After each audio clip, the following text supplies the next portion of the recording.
Keoghan, host of the 10-time Emmy winner The Amazing Race, which is still currently airing its 31st season. Phil, last time we talked was a year ago, and you were about to leave to film season 31, and you would neither confirm nor deny that it was a reality showdown between Race, Survivor, and Big Brother teams, which a lot of fans had suggested for a while. So what made you guys finally pull the trigger on that concept? Well, as you said, the fans were the ones that suggested it originally. And I was a little skeptical about it, to be honest with you, in the beginning, because I've always had a preference for races that have people who have never been on the show before. And we do have a big portion of our fans who prefer that approach with race. They like racers who have never been on the show. But you're never going to make everybody happy.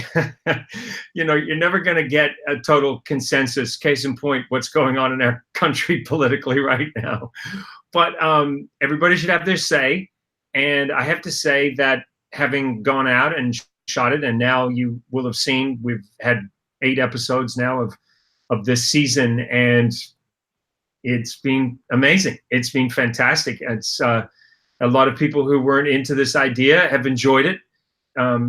People who maybe love to hate some of the teams as well have enjoyed the entertainment factor. And then last week with this Uturn vote, that was interesting, wasn't it? A lot of stuff has gone down this season, especially at the mat. Yeah, a lot of stuff, a lot of drama. I feel bad that sometimes people, fans will rip into contestants, like with Rachel and her sister.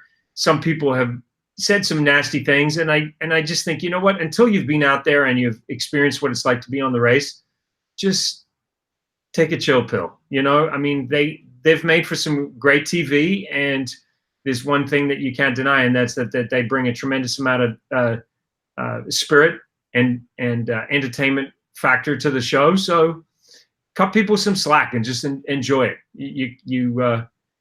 It's, as I always say, it's easy to critique, but it's hard to put yourself out there the way any of the teams do and be under a microscope for as long as they are under a microscope, and to be sleep deprived and under tremendous stress. So just enjoy it. Don't get so rattled about some of these people and whether you like them or not. Yeah, I love the Riley sisters. Like, they're just great TV in general. And I don't think what they were trying to do with Nicole and Victor was necessarily wrong. It was just very confusing. And then they didn't expect their reaction. Exactly. And you can just see from Nicole's reaction just how heightened the emotions are when they get to the mat. And, part of my job is to solicit a conversation. That's what I'm there to do. You have to remember too, I don't know what's gone down in that moment.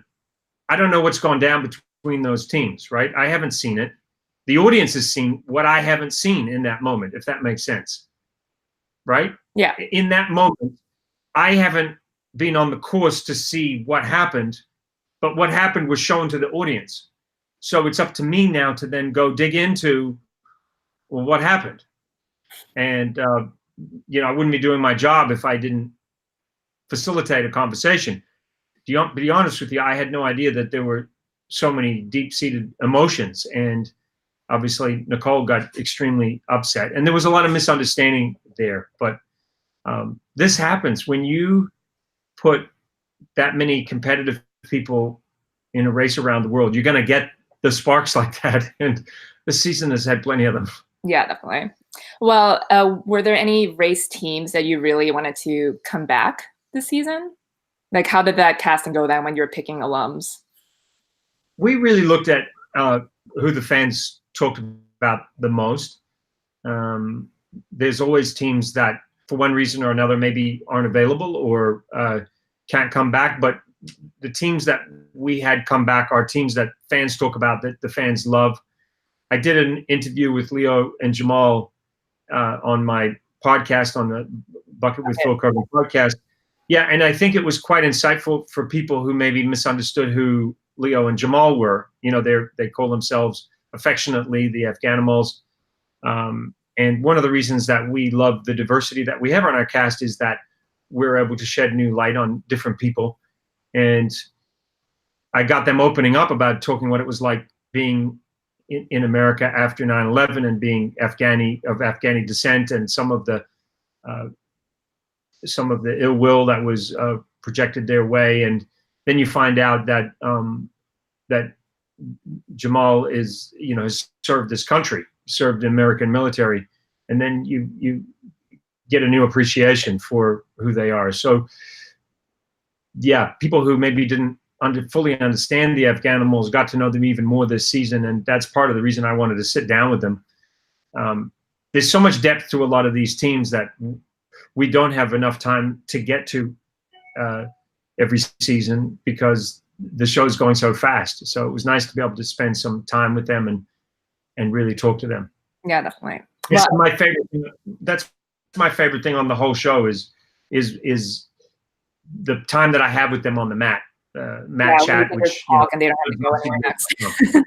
Well, I think everyone was shocked at how completely different the new and improved Colin and Christy are. And I mean, I'm not gonna lie, after the premiere, I rewatched season 5, which I haven't seen since it aired 15 years ago. Just the full spectrum of Colin and Christy. So what was your reaction when you saw how they've grown and they're these like totally chill, low-key parents now? Well, it's funny you should say spectrum, light spectrum, crystal spectrum, all that sort of stuff. Yeah, total shock. I mean, when they are different people, it does go to show you that people do change, and they've become this. Who would have guessed that Colin yelling, "My ox is broken," my ox is broken, would ever be a guy that would be talking about centering himself and being in the moment and being present. And I mean, not in a million years did I see that transformation, but it works for them. And they've been consistent racers from the beginning. And, having kids and then working on their relationship has got them to a good place. And so it's kind of cool to see that absolute. I think what you just said is great for fans who have not seen Colin and Christy on season 5 to go back and look at who they were in season 5, and to look at how rested season 5. I mean, it's like yin and yang. It's like Jekyll and Hyde. I mean, like a nail falls on his head, he's bleeding, he doesn't care at all. Yeah. So I would suggest for people who haven't seen season 5, if you want to see a different Colin and Christy, go back and look at what can happen with a little patience and meditation, and sometimes being spiritual can be good for people. Yeah. Well, it seemed like when the race started, the Survivor and Big Brother teams, wanted to prove like they're better and they can do this, obviously, but as the race has gone on, it feels like they've kind of realized that it's harder than they thought it was. And I've talked to some of the teams and they've said so themselves, like it's just so different, and like nothing they did on Survivor and Big Brother could really prepare them for it. Like they have comps, but it's under such totally different circumstances there. So did you get a sense of that when you talked to them at the mat? Yeah, I mean, I've said it to you before in interviews. The first thing I always hear from everybody, regardless of whether they've been on the show before or not, or whether they've been on another reality show or not, the very first thing I hear at the end of the first leg is, "Oh my God, this is so much harder than I thought." So to see somebody like Rupert standing at the mat and to hear him say this, it did humble some of them. It did open up their eyes. It is such a different game to play when you're on Survivor and Big Brother, and I'm sure they're both of those challenges have their own difficulties, but being out in the world is just so different from being on an island or being in a house. There's just so many other factors that you do not have to deal with. If you think of Survivor, it's like obviously a bigger version of Big Brother, but it is still kind of it's a closed set, right? You shut the outside world off, and you're playing a lot of mind games with people in a confined space. On Amazing Race, you're playing mind games and then you're dealing with people in everyday life, and you're stretched out over thousands of miles, and you don't see your competition a lot of the time. And so it's just a totally different dynamic. So I just don't think they knew what was coming. The only advantage that the racers have is that they had experienced that. They know what it's like in terms of the mental part of it. But as far as having an advantage from the physical standpoint, there was no reason that the Big Brother teams or the Survivor teams couldn't compete in the physical challenges. Getting used to the pace of the show because you're always on the go. Yeah, there's no. One of the things that the Survivor and Big Brother contestants said was that they had more downtime on the other shows. Like there were large periods of time where they would talk, where they would chew the fat, so to speak, and just talk about the day. And on race, there really isn't that downtime. And I've said it to you many times before. You shoot 12 shows in 21 days. You're traveling upwards of 50,000 miles. You're looping around the world. You're jet lagged. You're eating weird foods and going to different places. There is no experience like this. So even savvy Big Brother and Survivor contestants, to shock them, to make them sort of sit back and go, whoa, what just happened? It does speak to just how challenging the race is. Well, we're recording this before leg 9 has aired, but so far race teams have won every single leg so far. So did you expect this kind of domination from them? No, I didn't. I really thought some of the other teams, they've been close, but they just haven't, like Nicole and Victor and Chris and Brett. Yeah, I mean, I did expect some of the other teams to win legs early on. So yeah, it's been a little surprising to me. But let's not also forget that the race teams are also incredibly strong teams. You know, when they were on in their seasons, Colin and Christy, Tyler and Corey, Rachel, of course, very strong teams that were the best of the best when they were on against other amazing racers. So the competition is fierce. That said, we had a lot of confidence from Chris and Brett and from Rupert and from the other teams at the starting line. They were very confident, and right up to the end of the first leg, where I think they were all kind of went, whoa. They were very confident that they were going to take this out. Yeah. I mean, they've been close. I'm just waiting for one of them to end that streak, but it hasn't happened yet. So, well, I mean, you just don't know what happens with a few. A lot of factors. One of them could have broken through by now, but it hasn't happened yet. Like you mentioned before, the new twist this year was the Uturn vote, which has been on international versions of shows. So why did you guys decide to bring this in now? I think one of the reasons was that it was a playing element that Big Brother and Survivor contestants were familiar with. The idea of having a vote against your competitors. Amazing Race has never really gone down that road. It's really, apart from just the Uturn in general, you're not forced to use it in general. It's there as a tool to use if you feel like you need it. And so we just thought, just to increase the tension and increase the stakes, that it would be a good idea to force them to have to make a choice. Like, you guys are all talking a big talk about what you would do to win this race and how you could win this race. We wanted to force them into a situation where they had, we called them out and said, okay, so what are you going to do? And it just seemed appropriate that in a place like Switzerland, where everybody gets a vote, that it was a good place to do it. So it seemed fitting. But it shocked a lot of fans. Online, I got some interesting responses from people that were like, "Whoa, what just happened?" You know. I liked it, but I felt like they should have written down who they wanted to vote to get Uturn, and then you could have read them out loud, because I felt like Rachel and Alyssa got screwed by going first. Because I don't know if Colin and Christy would have voted for them if Rachel and Alyssa hadn't picked them already.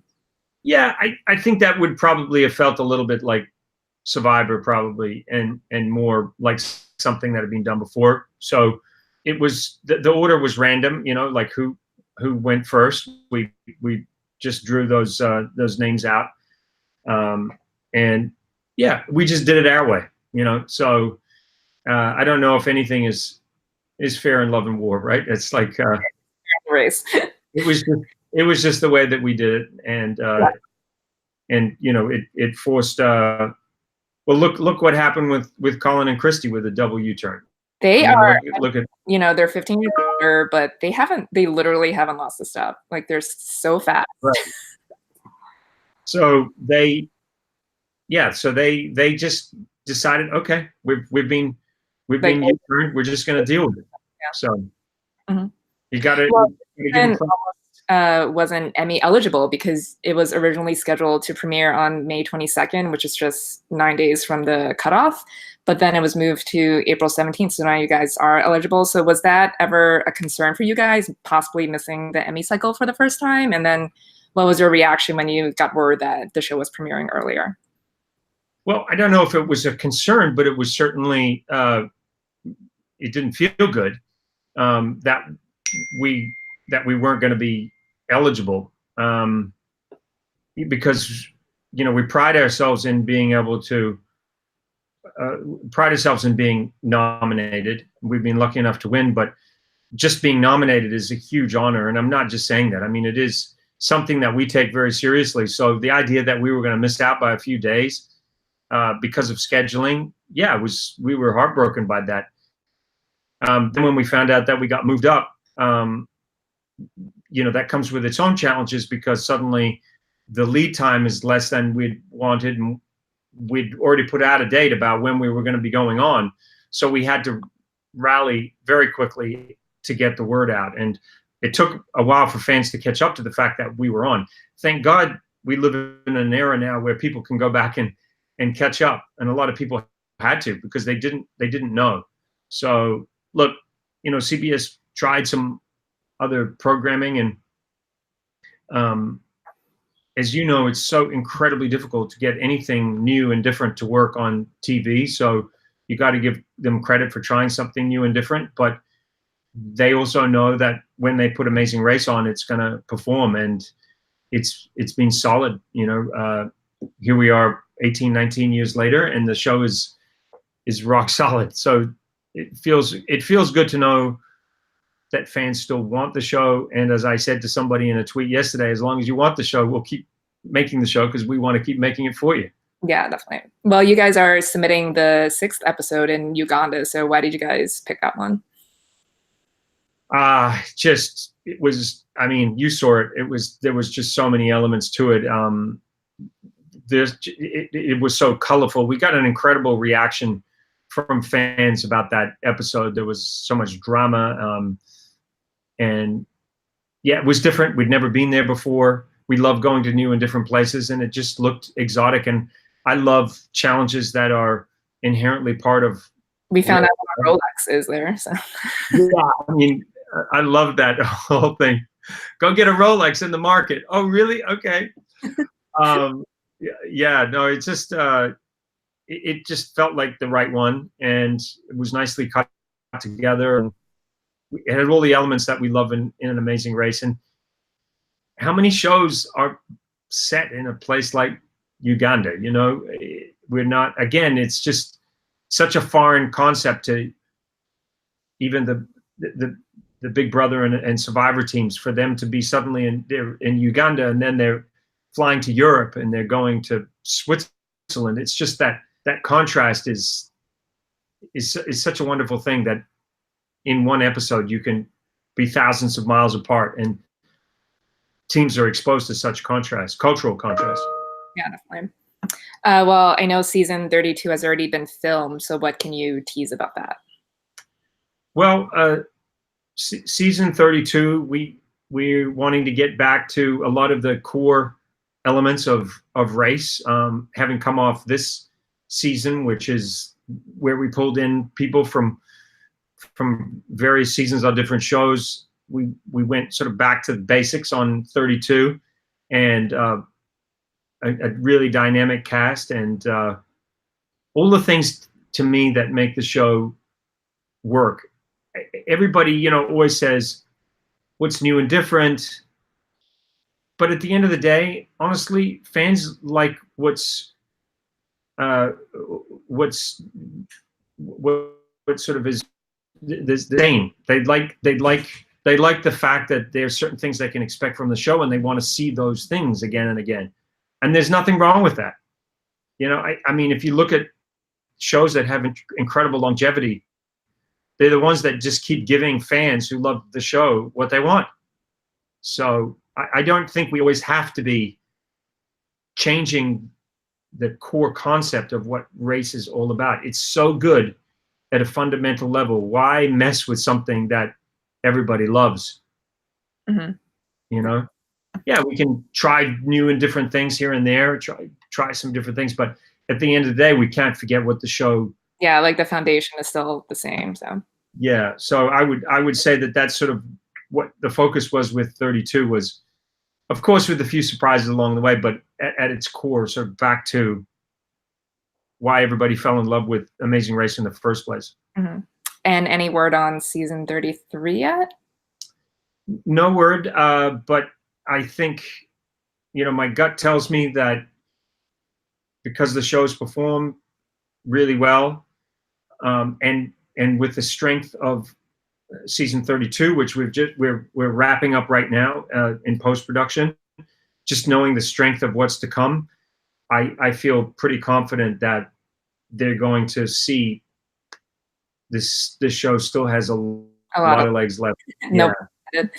No pun intended. Yeah, I think it deserves to come back, and you know, fingers crossed it will. So yeah, and I think there's still a lot more we can do with the Amazing Race. There's a lot more places to go. So a lot more places. We just rolled over, or we're going to be rolling over shortly, 1 million miles on Amazing Race, 1 million miles traveled, which I think that'll happen in season 32. That will roll over 1 million miles, and visiting over 100 countries. And when you think about that, that's pretty extraordinary. That's a lot of miles. It's a lot of teams, hundreds of teams, and a lot of challenges. And we still have a lot more to do. Yeah, you have to go to 2 million now. So you never know. It was great speaking with you as usual. Thank you so much, and best of luck to you and the show at the Emmys. Yeah, thank you. Thank you for continuing to support the show, and I promise you a wonderful finish to this race. Dramatic and exciting. As always. Well, thank you. Thank you.